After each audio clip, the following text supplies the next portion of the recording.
ফেলে আসা স্মৃতি, বাইরে শীতল হাওয়া বইছে, জানালার ধারে আমার বসে পড়া, পড়ার ফাঁকে চঞ্চল মন মনে করিয়ে দেয় শৈশবের খেলা, মনে করিয়ে দেয় ফেলে আসা সেই বিকেল বেলা।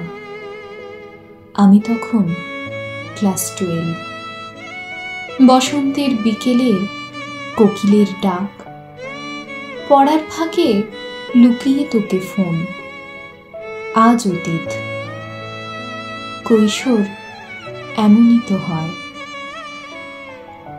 বছর 5 পর আজ শুরু করেছি পড়া, প্রকৃতির রূপে খুঁজে পেয়েছি শৈশব। পাইনি শুধু ফেলে আসা সেই সময়ের খেলা। যুগের ধারা এমনই তো হয়, বর্তমান, অতীত, ভবিষ্যৎ বহমান সময়ই বয়ে যায়, রয়ে যায় শুধু স্মৃতির রেশ। কাজের ফাঁকে তাকেই স্মরণ করা।